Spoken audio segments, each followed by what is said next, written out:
we met a long time ago. Michelle, I think you found us, was it on or through Indivisible, the National Indivisible?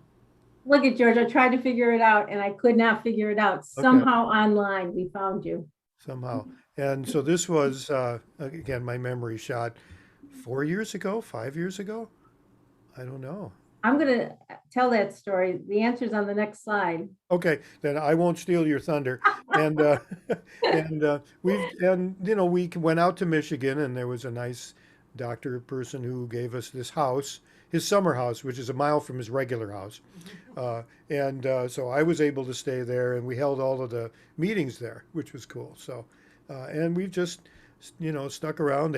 These folks, I don't know how much thunder I'm stealing, but really nice people, bunch Okay. of folks, very much like I meet around the country, and especially here in Minnesota. And we stayed the rest of the week and had help putting a online course together and just kind of communing with all of Michigan's CD11 indivisible and Democrats. Here in Minnesota, Democrats are DFLers. We are technically the Democratic Farmer Labor Party, technically. So that's who we are. So if you hear DFL, that's what that is. Other than that, I thought it was important, as I've mentioned before, to have people on who are teaching this. Hobie's been an interviewee before and done this. We've had Antonia Scatton on. I think it's just important that people see different ways of doing it. Also see that there are people doing this in other places, and that this is gaining some traction. People are finally seem to be understanding framing is important, and so. We thought we'd have Michelle on. Michelle, also, your background has been in marketing, right? And business management. And if I am correct on that, am I My correct? my background is in organizational change management. Organizational change management. See, I'm not up on being self-employed. I stopped paying attention to all of those fancy business terms like about 20 years ago. So, okay. Well, we want to do a couple things tonight. I want to keep it somewhat open, but also we're going to have Michelle talk a little bit about some of the things that she's been doing, and so maybe we just launch into that, and then we just turn it over and turn it into a discussion and ask questions after that. It's a you know, let's do that.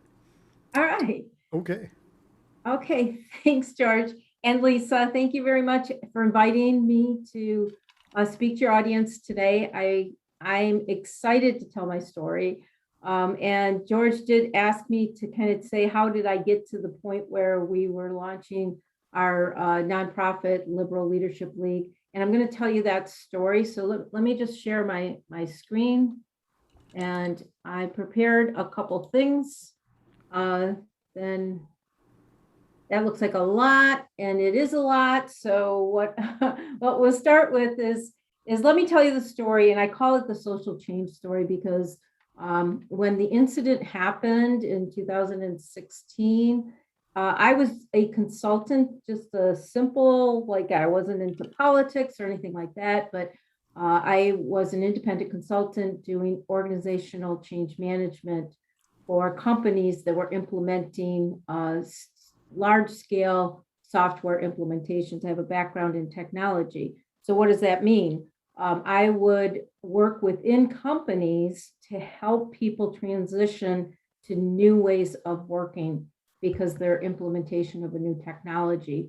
So I was very experienced, and I would, an expert and certified and educated in all those ways in order to help people through training and communications and leadership coaching to help them within an organization. And when I woke up the day after the election, I realized that this didn't just happen. It's a pattern of things that have taken place, and that there maybe was a chance that I could take some of my knowledge that I have working in corporations and apply them in the political arena and in the public sector. So I call it a social change journey because I don't think it was this one incident. It was, how did we allow this to happen? So my political home, I explored with working with the Dems, but I became most comfortable with the Indivisible organization, which was really not a party. And that is where I felt most comfortable. And the groups were just popping up all over the place, Facebook groups saying, come, let's do something. As it turns out, was really frustrated because I had been voting one way, and for so long, our congressional district was sticking with the Republican guy, David Trott, who I'm like, how does this guy keep getting in office? So I joined a group of people that said, let's get rid of this guy. Let's get representative leadership in here. And that was our mission. So I met with about 10 other people around a table who did not know each other. None of us knew each other. And one Monday night, and they said, we need someone to organize us. Well, I'm like, that's what I do. Okay. So first thing we did is, what's our mission? What's success look like? Success looks like get rid of that guy. How are we going to do that? So we did stakeholder analysis and said, what's our role in the district? And these little bubbles are all of the people who care in the same way that we care, that we could align with. And so we identified who all those groups were. Well, of course, our District 11 was gerrymandered like that, right? So it really took from one side of the district, and Liz is here to verify that really we had an hour's drive to meet in the center point. Right? That's like was totally ridiculous, and that becomes an important part of the challenges that we had at that time. Virtual was not a thing, and it was meeting in person, and we struggled with that. So we started to explore with just conference calls, and we did some of that. And we developed a really strong leadership group, brilliant people. I'm telling you, I've never met so many people accidentally that were so brilliant. And we developed our structure and put together a strategy. We had experts in strategy, and we sat together and put that. And we said, you know what, we really have 3 areas that we need to look at. One is, we called it Awaken, and that was we need to train people. We have a lot of people that are new to this activism, but they don't necessarily know how to navigate through the political arena. So let's do some training. And then we had Defend, and that's the people, got to get out there and protest. Let's get out there and do something to make sure that they know we're not happy with what's happening. And for that, at that time, I don't know if you guys can remember, it was really about healthcare, and they were going to abolish Obamacare. And then our third pillar was Mobilize, and that is, how do we create a unit, leverage all this energy that is all over the place. And on top of all of that, we just said we need some infrastructure, we need technology, we need, the communications team, all of that. So we built that structure that we had such great people, but we were able to build that structure. And that was the real foundation for everything else that I'm going to talk about that we did as it grew. But in 2017, we spent the first part of the year building out the leadership team. Mid-year, I think it was June, we rolled out the strategy to a larger group, which is our leadership team was about 10, 12. That larger group of people was about 30. And those 30 people were, I'll do this, I'll do this, I'll do this, I belong in here. And they went out and bought into it and went out. So the thread that Connection Labs aligns with is the Awaken, what we call the Awaken. Let's awaken the people, make them understand that messaging is a piece of it. We had a full curriculum, but messaging was a piece of it, to say, people wanted to go knock on doors. Like, what are you going to say? Okay, well, we have to figure out what we're going to say. Well, how are we going to frame this, because actually, a lot of those people voted for this. So we got to have a way to have a conversation about that. So, of course, I didn't know anything about politics at the time. So we were looking for somebody that knew something, and we found George. And Julie Ethan. And Julie, and convinced them. We began the conversations in July of 2017 and said, this is what we have. We have the situation where we need to train people. And then once we train people in our district, we're going to need to train people across the state, because this district is, we're not going to stop here. So George and Julie came to Michigan. We trained about 150, maybe over that, in the stop, drop, and roll, right? Mhm. So we trained, yeah. And then, and they were half day sessions, and it was activists that were people who were new. It was the Dem clubs, and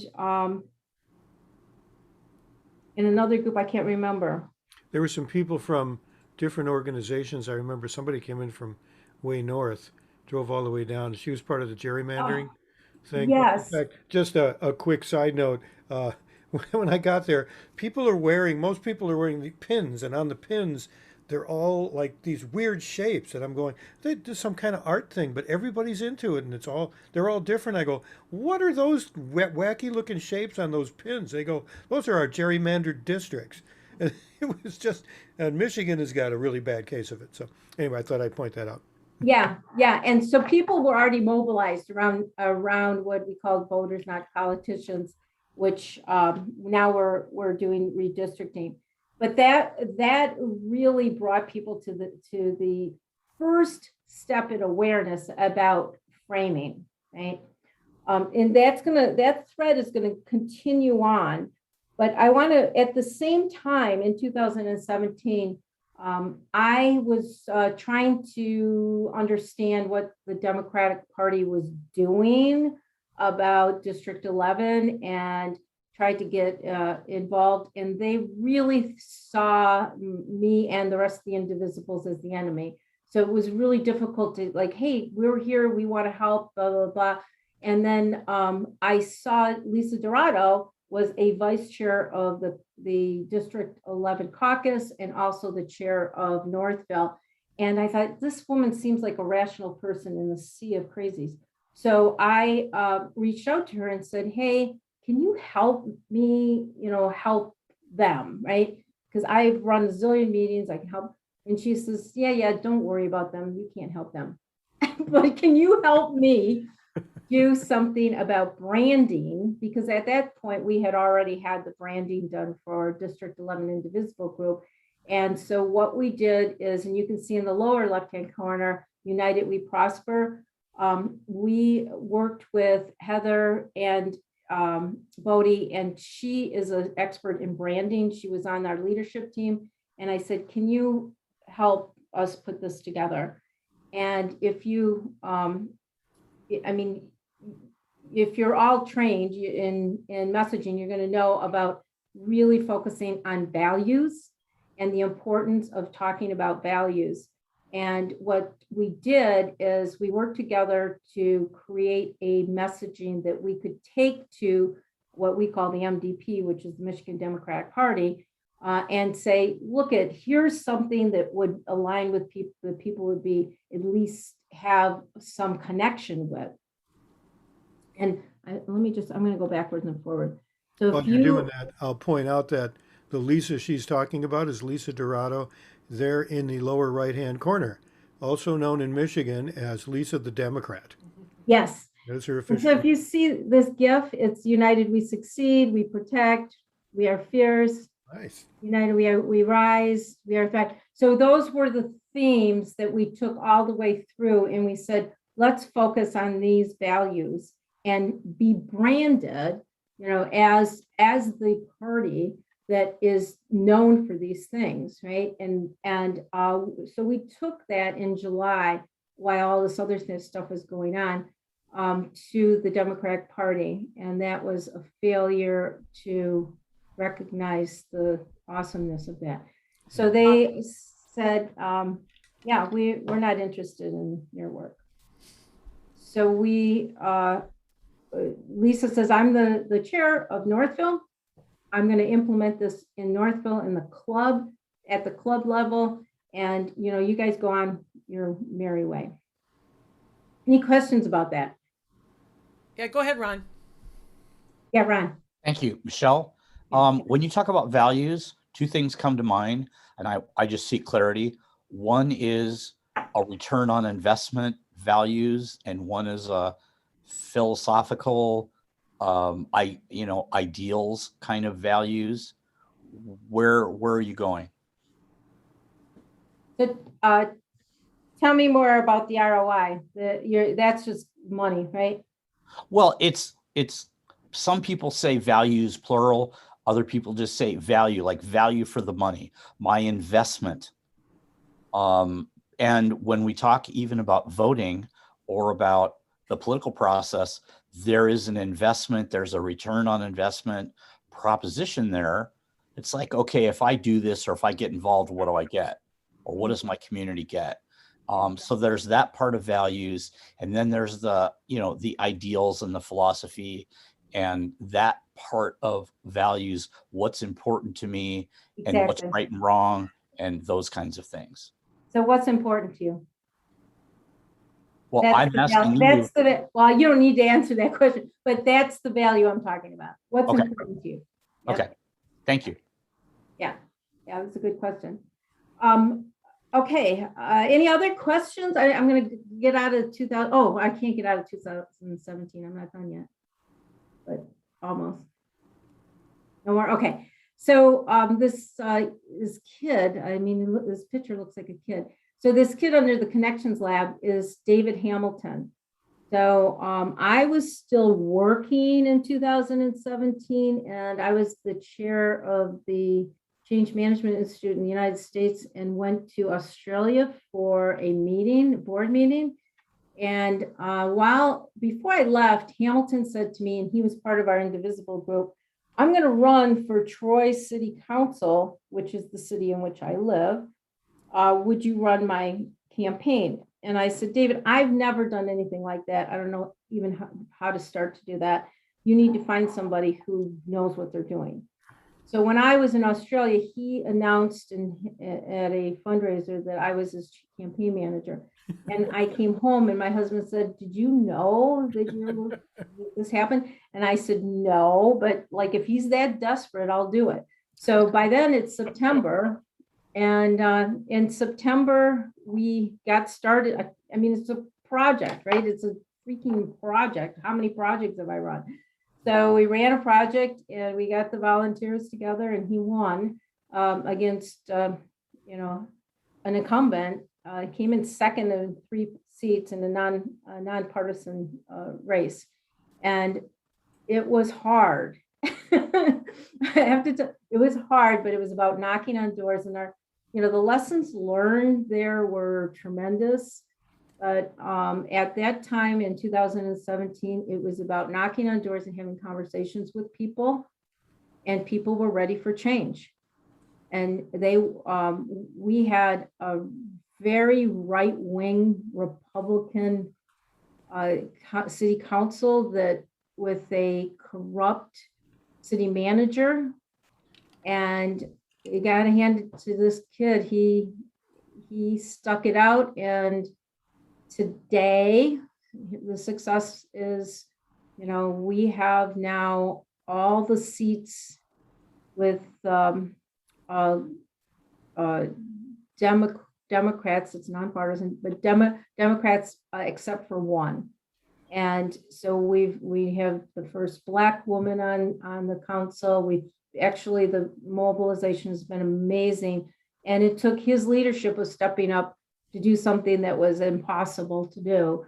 And he's running again this year. So, it has changed the way that people think about Troy, Michigan, and the Republican right-wing Oakland County they don't know what to think. They're like, what just happened? Whoa, what just happened there? So that was a success on our 2017. Questions about that campaign? Do we have any campaign managers or candidates on? Not Yeah. manager. Yeah, so lessons learned on that, Ron, I would say is just, one, to make sure that the team knows what's going on and build that communications backbone so that people know what's appropriate messaging. So we set him up with cheat sheets. Anybody who went out to speak on his behalf said, do not speak of these things, only speak of these things. If anybody asks you about these, give him his number. He's waiting to hear from you. People called him, but we really spent a significant amount of time training the door knockers on the canvassers. We didn't really do that many phones, but at that time, but I think that's what paid off. And I think that's the number one thing. So it's going back to messaging, right? Okay. 2018. Woohoo! So Haley Stevens took the seat of the Republican who we pushed out, who actually retired after Liz harassed him. Liz is on the call, so I'm going to tease her about that. Liz, were you there during the chicken day, the day of the chicken? Day of the chicken.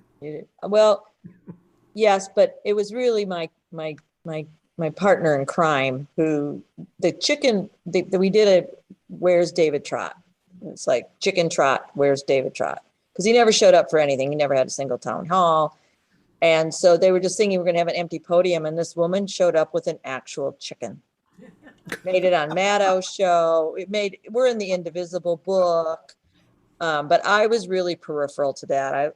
I love that I'm part of the group that did that, but I was very peripheral.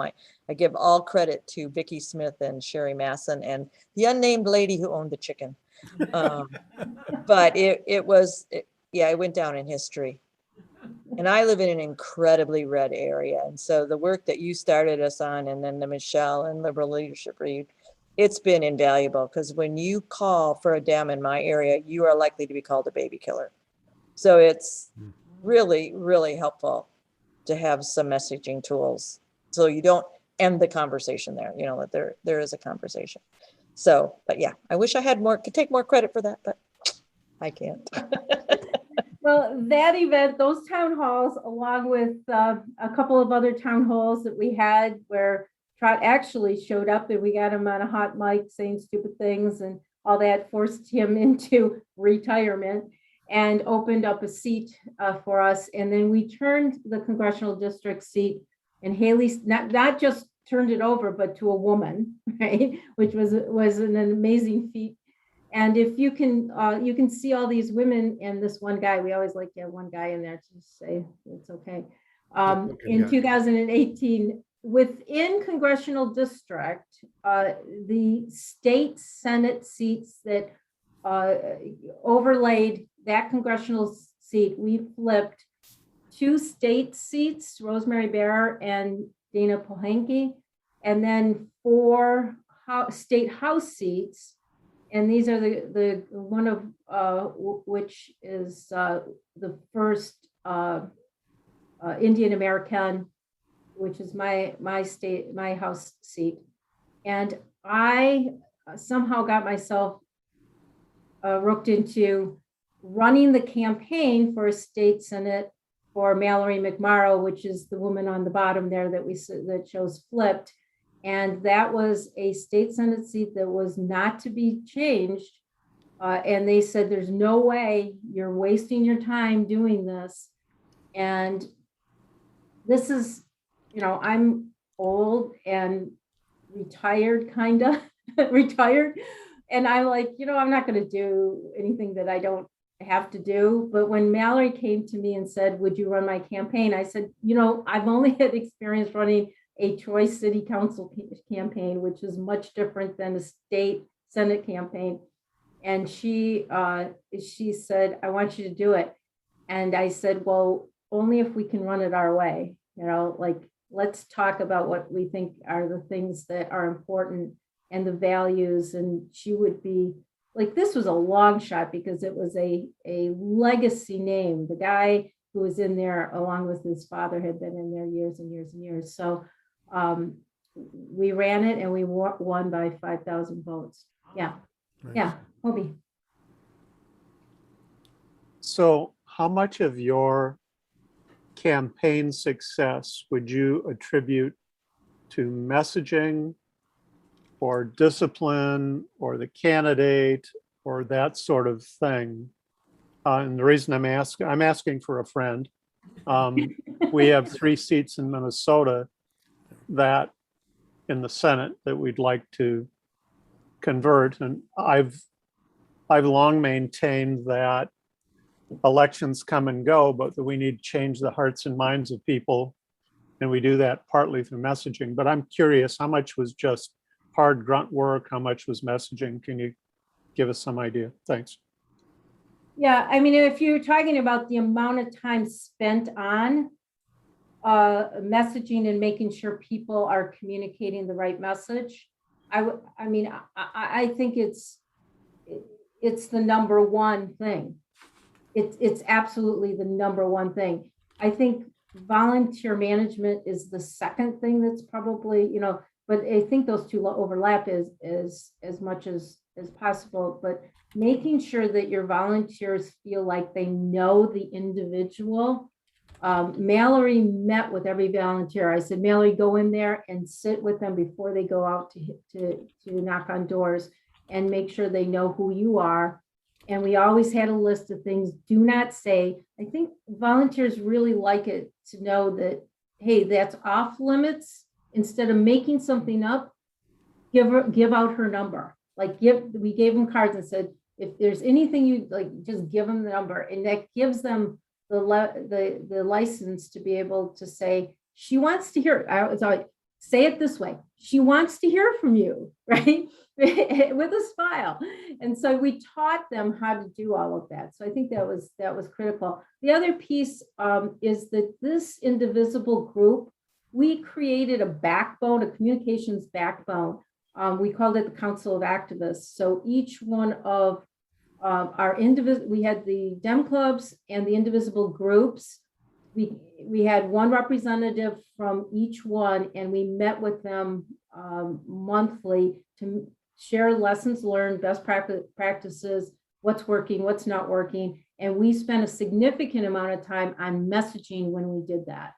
So that was that's what created all of those the Senate and the House, is because all of us across the congressional district were singing the same message, and we knew each other. Like, we did the work in 2017 to know each other, to be able to pick up the phone and say, hey, I don't have any of Haley's signs, and I need 20 signs over here right now. And you could do that. You knew each other. Yeah, Ron. Thank you.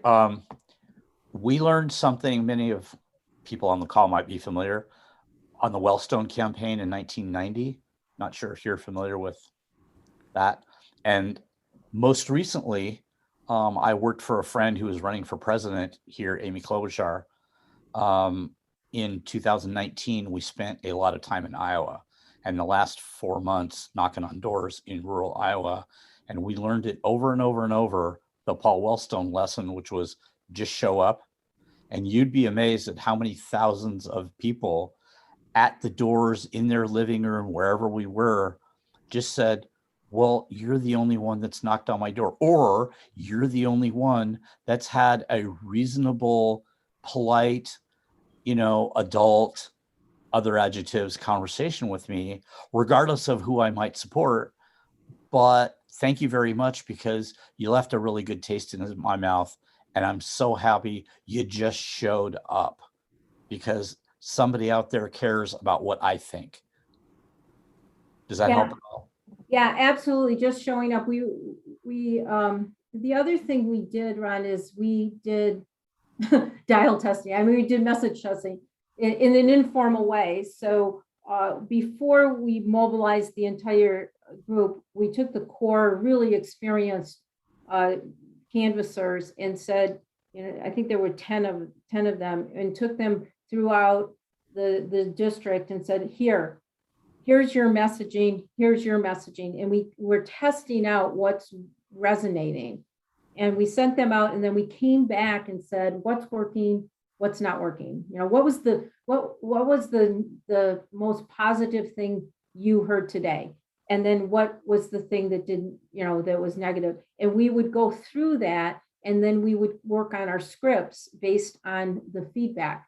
So we did two of those, and for both Mallory and David, we did 2 of those before we got it just right. And then we hit the phones, same thing. Once you hit the phones, because it's a different conversation on phones, and then texting, different. It's completely different. You can't assume your door conversation transfers to your phones and your texts. Does that make sense? Okay. Almost not making sense to me, but it's true. But yeah, just showing up, and even at jazz, we had a jazz festival, you know, show up, farmers market, show up and wander around, t-shirts, right? That type of thing. Thank you, Michelle. Yeah. That, by the way, is Jane Kleb's message. And Michelle, I don't know if you know, she's the Nebraska State Chair, and she's very involved in rural issues. And so she basically says that's one of the biggest keys is just being there, showing up. People go, well, you know, I always see her.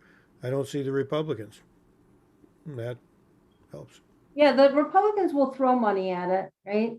Yeah. And so they might have more mailers at the door. Yeah. And more people. Okay. It's the human interaction. It totally is the difference. Okay, so 18 was very successful, and so we were feeling really good about that. And then about 4 days after I finished Mallory's campaign, and Lisa Dorado called me, one of my partners now in Liberal Leadership League, and said, hey, I'm going to run for Michigan Democratic Party chair. Will you run my campaign? And I said, we have no chance of doing this, right? And she says, well, it's the only way we're going to get this brand, because we're still trying to influence the party, right, in the branding and all of that. And she's like, we're going to go in, and the membership needs to be heard, because they're top down, and we need to hear from the membership. Will you run my campaign? I'm like, okay, as long as you know is we can't win this. She's like, okay, let's do it. Yeah, I saw a question, but I didn't get it. I just want to finish that. What was the question? Yeah, Tom.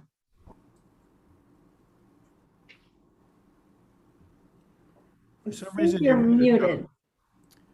but it doesn't have the mute thing on there. No, something's going on. You have a switch on your mic? If you want to put it in the chat, Tom, I can relay it if we can't get the audio. Oh, there we go. Is it on now?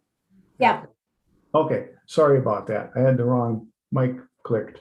The question I had is, with the beginning of the Senate campaign, how much time did you and the candidates spend, or a part of a small group of team, putting together what her vision was, so that it was really precise and honed, I guess, as a message that you could then take out to the people that are door knocking or on the phones or texting? Because I feel running the campaign, I kind of stepped in last year in the middle of one because the other campaign manager had to leave for work. And I don't know how much time they spent doing that. But the messaging wasn't succinct, I guess is what the question is. So how much time did you spend doing that? And if there's any hints or tricks to getting it done, you know, so that the message coming out is really cohesive? Yeah, it's hard to do. If it's not hard to do, you're not doing it right. I have a method that I use, which if you're in corporate, it's similar to what I used in corporate, but basically, I start with a SWOT, which is the strength, weaknesses, opportunities, and threats, right? And I bring personal people together from the candidate. The candidate says nothing, and we go through a series of questions. You know, is this individual's strengths? What are their weaknesses? And just sticky note them. And then we look at the political climate to figure out what those opportunities and threats are, like who you're running against, what are those threats, and where are the opportunities where people are really, what do they care about, what are the issues that they care about. And then we just go through this exercise of sticky note exercise and connecting the dots and going, okay, what do people care about and how do we package?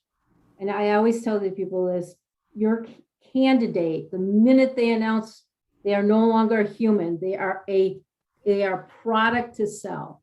So treat them like a product and package them in a way that aligns with what people are going to connect with. And so you take these things that are going to work and these things that maybe don't work and and the things that are a threat, and make sure that you diminish the threat. And I use there's an article, I think it's called the five philosophical tactics. I think I might have it up here. Yeah, five philosophical tactics to influencing behavior. And it's about selling a product. It's an ancient thing. It's an ancient article from Fast magazine. I think it's Fast. Anyway, I take that and modify it for politics. And it's one of the first things I did is said, okay, how do you start with emotional and you create a journey. This is why I always say, take the voter on a journey to the ballot box. So, you know, you don't use the same message the whole time. You do these 5 messaging. You do the same thing in corporate. When you're changing the way people think about things, is you start with you know a message that's emotional. They're going to go, oh yeah, wow, and then you move them to the point where if they don't go and vote for this person, they don't want it on them if that person loses, right? I mean, you take them through that process, and so. It's all about building out that messaging, which once you have those strengths identified, you tie them, you message them based on values. Because why do you do that based on values? Because the opposition cannot argue against values. They can argue issues all day long, but they cannot argue against values. So base your messaging on values. Don't talk about the issues because nobody votes on issues. People vote on whether they like you or not. And so I'm getting out of control, aren't I, George? That's okay. I do want to point out we've got about 15 minutes until 8, maybe a little less. Yeah. And I know I wanted to know about your LEAF method, and then also you had something on responding to critical race theory based in the your Okay. response based in the race class narrative. So we definitely need to get to those. Yeah. Okay. Thanks for saving me. And so I was getting all like too excited about how I run a campaign. And thanks for those questions. But I'm happy to send the link to that article, and that can help you. But the messaging is really the number one thing. And this takes me to 2019 when, and then you see swim here, statewide indivisible Michigan. We took the prototype for D11 and just expanded it. And we have 50 groups across the state that I co-founded this for in 2019. And I'm no longer working on that. I'm working 100% on Liberal Leadership League. And you're going to see why in a second here when I turn to this. So yeah, so this is what I'm doing now. So Lisa and Brian and I, another person who's been working on messaging, forever, said, let's get serious about this because nobody in the state is doing this and we need to start getting serious about training. So we created the nonprofit 501c4 Liberal Leadership League. And I just, really want to say that this was for the activists, for the Dems, for the people that are willing to listen. We waited for the Dems to pick it up and they wouldn't pick up the responsibility to teach about framing and messaging. So we said, we better do this. So the biggest thing that I would like you to take away, I'm going to say that's important, is from the training that we've done, we've established what we call the Joy of Framing Community of Practice.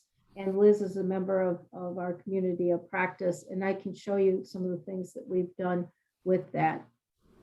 We've done tons of digital work and campaigning in addition to our training. And we've been helping candidates. And like Liz was saying, in her district, her candidate, who is in a very Republican district, reached out to us and we helped them specifically. So if they need help with framing and messaging, attacks that they're having. So we've done some help with that throughout 19 and 20.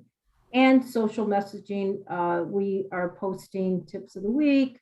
We're doing offering sample letters and our hot topic one pagers that I can show you a sample of if we get through here. And this is just an example, the ballot basics in Michigan. We did separate separate campaigns every week. We sent out information to people about what the rules are because they had changed in Michigan. And of course, COVID didn't help. And so we used a dog for one of our campaigns and a cat for the other. Today, what we're doing is we are teaching about the race class messaging. And this is really based on Ian Haney Lopez's work in the Race Class Academy.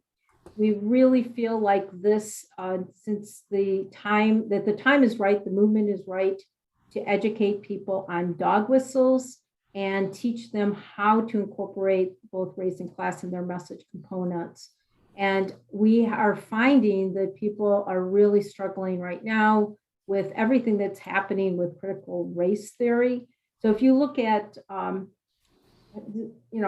like how many people know what a dog whistle is? The show of a hands. Yeah, so people in our little circle, we know what dog whistle is, but not everybody does. And some people do, they think they do, but they're not sure. But the training here really takes you through and helps you to understand that, the elements of the dog whistle, promoting fear and resentment of people of color and hate for government, like government services. And you should just trust that the marketplace will solve the problem, right? So a dog whistle like Law and Order would be a dog whistle. That is something. Would you think that critical race theory is a dog whistle? What do you guys think? Yes. Absolutely. Yeah. So fear and resentment of people of color. Yeah, and hate for government. How does that work? Well, I would think that the hate for government would be, if you think of the school district as a government, and the fear that these liberal teachers are going to be teaching my kid, a bunch of liberal stuff and making us hate white people. That's how I see that. Yeah. And Public school systems, right? I mean, that's the government, right? And there's also the fact that this messaging, being very intentional and being very strategic, the promoting hate for government is an intentional distraction from from mistrusting corporations. And that's how this started. Ralph Nader was making a lot of traction with his unsafe at any speed a long time ago. And the corporations decided that they needed to have more power. And so they distracted from what they were doing. And the best way to distract is to blame somebody else for something. So they made government the enemy rather than the corporations. And it worked. Yeah. Yeah. And if you think about this critical race theory, right? If the public schools are not doing what you think is right for your child because now your child is feeling guilty about slavery, then where are you going to go? You're going to go to the marketplace, right? You're going to go to private schools, Yeah. and you're basically defunding the public schools. So yes, it's a dog whistle. Of course it is, and we're teaching how to dismantle these as these words, these dog whistles, by using this methodology called race class messaging. And that is joining together across racial lines, which, calling it out, like start talking about race, like don't ignore it. And then, really calling out the victim about, powerful elites stoking division. This is the whole purpose. I'm going to say something super, super important. The whole purpose of these dog whistles is to divide us so that the elites can hold on to power. So this is a political strategy that's been going on for years and years, and for 40, 60 years. And we're just now going, okay, well, what are we going to do about it? And this is an answer to the messaging around that. And demanding good government, that's your vision. It's like, okay, like if we had good government, and I think government's the answer here, this is what we would like to see happen. Yeah. You got a question? Yeah. You got a question? Yeah, I just wanted to confirm, maybe it's a question for George or for you, Michelle.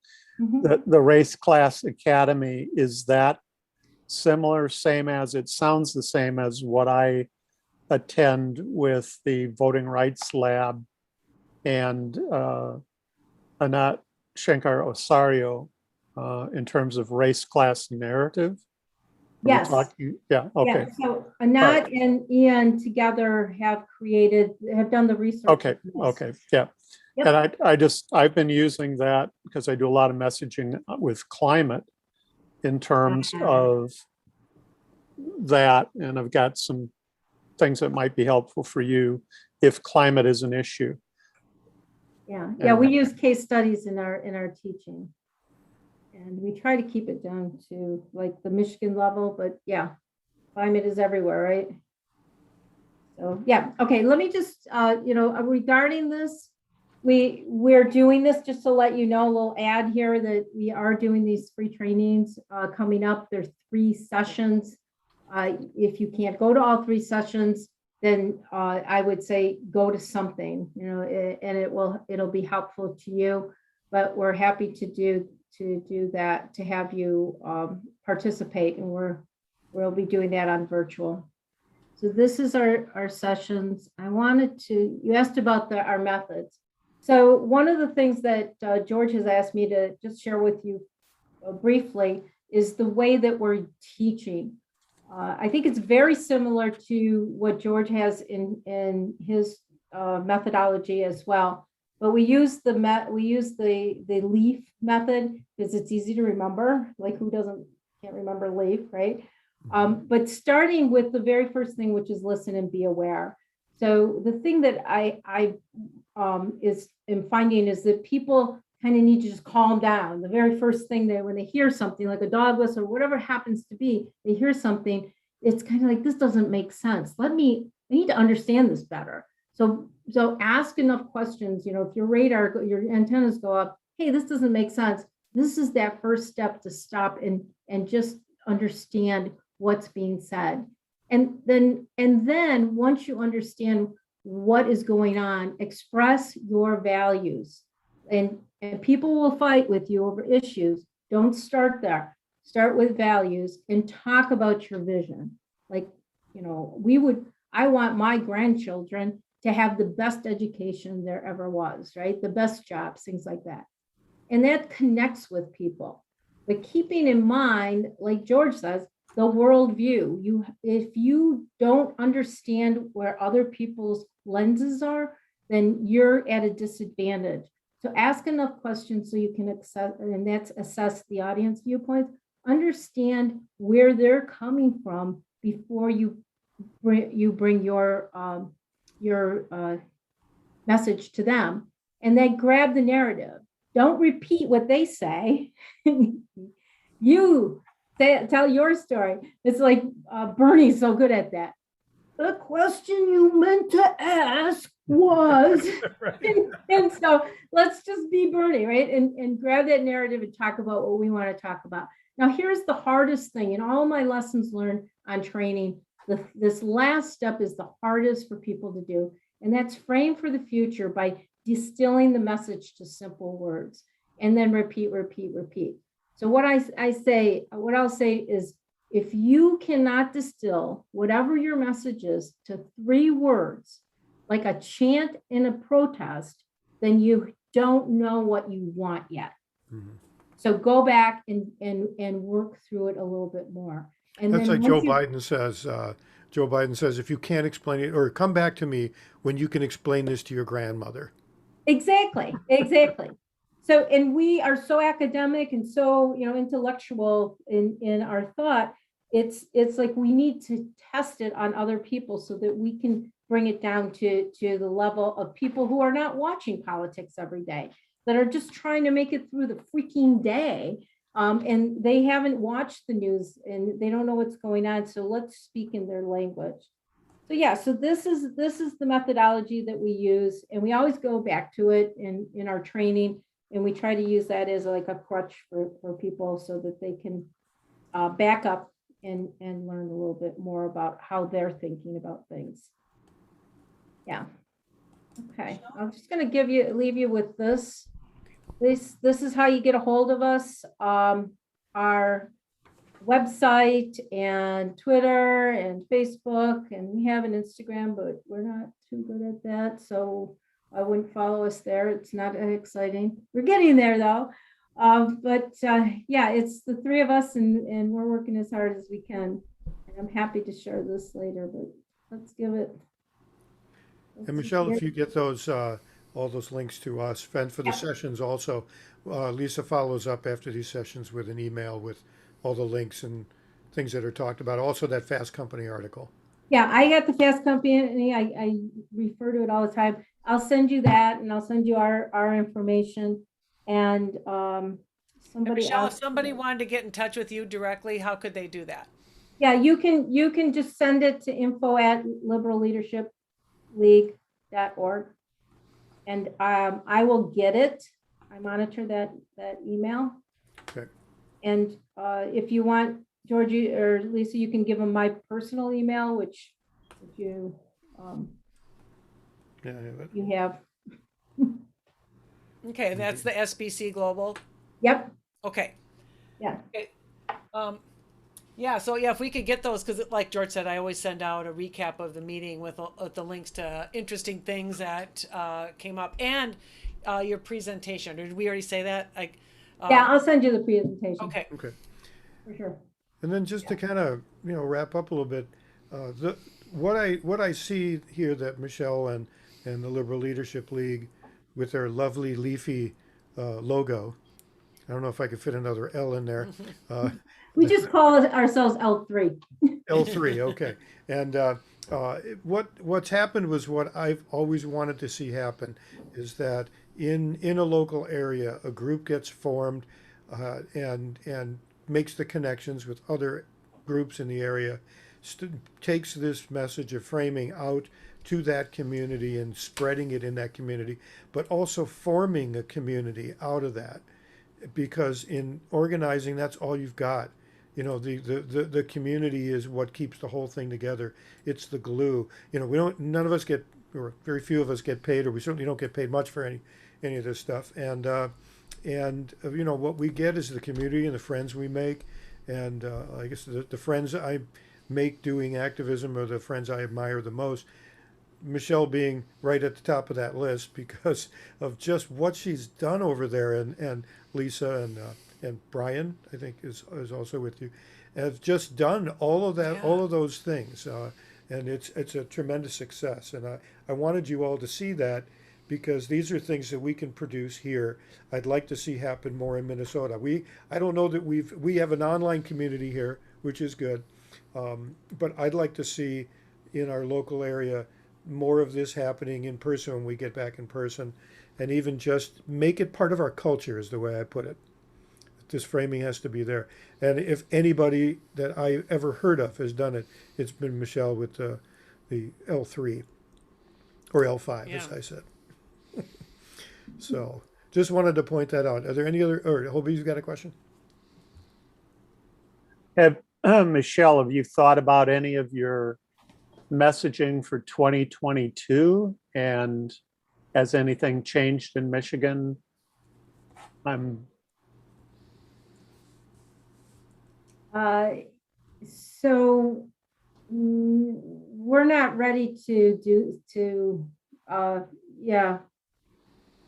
So our community of practice works on specific issues. And so what we've been able to do is, I call them one-sheeters. I could actually, I'll send you guys a sample of that. Like socialism was a big deal, right? Everybody was being called a socialist. And so we give them a one-sheeter, and Liz has been a part of that, developing defund police was one of them. And it basically says, when they say this, you say that, and you pivot, and we explain what you're doing in your messaging and taking you through that. We have those one-sheeters for socialism and defund. I imagine they're going to continue, that part's going to continue. Well, we've tried them out, and we might refine them a little bit, but I think those will go out to our candidates who are asking for it. And our activists, the phone bankers, want it because they use it when they get somebody on the phone. But I'm not sure. We'll look at those dog whistles and see how we can help them. any thought I'm not about ready COVID? Any thought about COVID as an issue in Michigan? Right now, what we're hearing at the doors is that COVID's the number one issue. Right? And like everyone says, COVID is going to be the number one issue until COVID is not the number one issue. Yeah. And so we don't have anything on that yet. I'm kind of waiting to see what's going to happen we have redistricting in Michigan, and we won't know what the lines are and what's happening. And I mean, you guys have probably seen on the news, Michigan in Lansing was the prototype for the Capitol attack. I mean, we had people in Lansing, and so we've got problems here. We have big problems here. We have a Republican state and we have a Republican House, and we have to flip it.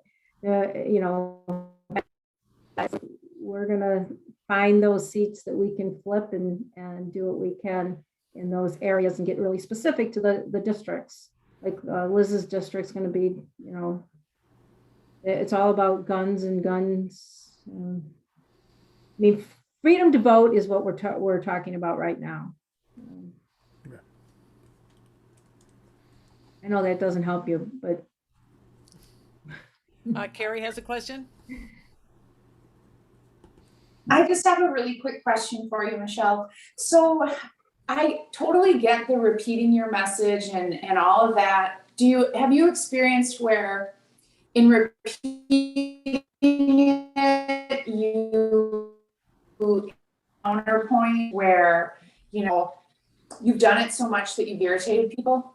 Do you know what I mean? Like, or how do I say it? Like when you keep trying to say something, you keep pushing your message and the other person just will not hear it. Do you know what I mean? Like with your canvassers, how do you deal with that? Does that make sense? I missed the first part because you were breaking up on my feed, but I think if you have people that aren't listening, then move on. Yeah. Right? Okay. Yeah. I mean, we're not going to move everybody. And all we have in our entire life is time. That's our only asset. That's our only commodity is our time. So we have to think about how we use our time. So if we come to a door that is not going to move, get out of there as fast as you can.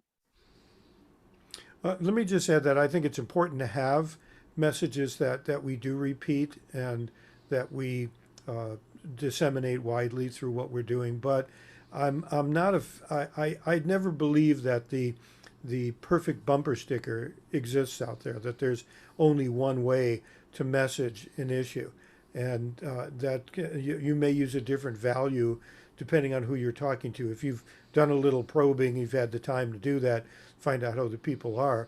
You know, if it's a young family, your messaging might be different than if it's a retired couple. And so you can vary the messages a little bit. You know, saying that it's also important that we have these kind of core messages that do get repeated. And people may get tired of them, but the fact that they get repeated, it still goes in there and it still makes the brain cells light up. And they may get annoyed, but if their brains are thinking so along the same lines, you know, if we rewired them so that when we talk about that, it goes to our issues, you know, eventually that might have an effect. That's why what we do is more strategic than it is tactical.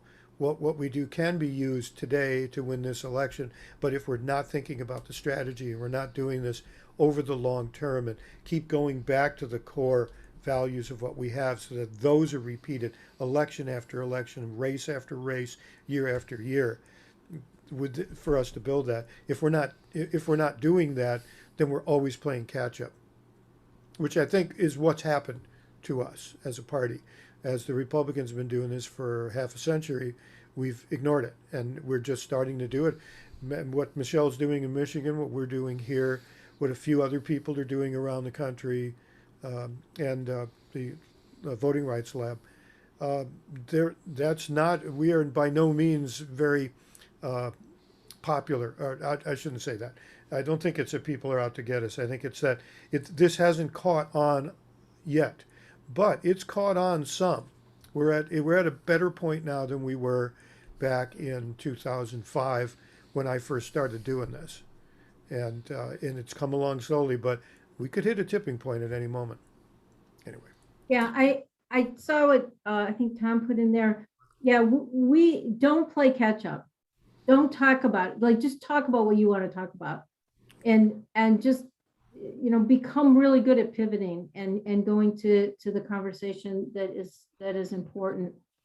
I mean, when you think about time as a commodity and you only have so much time, then you'll be on your game instead of their game. Mm-hmm. Yeah. Ron? Thank you. I just wanted to catch you, Michelle, before you had to go with maybe a gentle pushback. I think you or somebody else said the number one most important aspect in the context of campaigns is messaging. Was that what was said?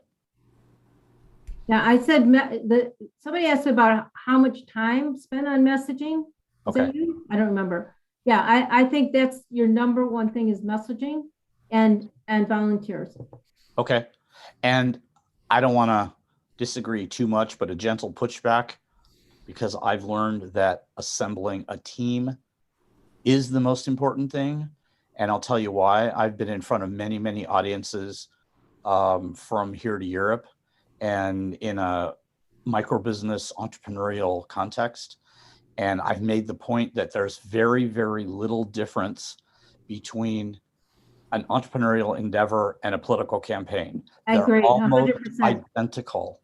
And the most important thing in an entrepreneurial endeavor, bar none, is you have to have a good team, period. And you don't make any progress or traction until you have a good or a decent team. And it's just something we teach. It's something we know. And I've managed a lot of campaigns myself, and it's the same, kitchen cabinet, whatever it is. And you have to have a team to be, because it's an organization and an endeavor with a purpose. Other than that, it doesn't really make any difference what you're doing it's all about a team or go home. I just wanted to make that point. I agree with you 100%, Ron, but I'll tell you that your messaging, your vision, what you're going after has to be really, really clear. Otherwise, you're not going to connect that team to the vision that you want. Yeah. No question about it. Thank you so starts with much. that. Yeah, Thank you for being with us tonight. you're welcome. My pleasure. I think you can all see why I wanted to get Michelle on here. Top-notch person. Yep. And so whenever you decide to come down here and be with us, we'll make sure you have good food and we'll have a really good in-person meeting. I certainly had good food. A potluck? Potluck work. No, you don't have to do anything. Your job is We'll to do the show whole up. thing. You can just show up, Michelle. Well, I would love to come and see you guys. Thank you so much. I really appreciate it. Thank you, Michelle, so much. And thank you. Yes, you. and that was really, and I didn't get to go with George when he went to Michigan a few years ago, and he told me all about it when he came back. And now hearing about what you're doing and how you've grown the 3 L's, it's amazing. You are doing great work. Yeah. Thank you. Thanks, everyone. Have a good night. Thanks, Okay, Michelle. Thanks, see you, everybody. Bye-bye. All right, bye-bye.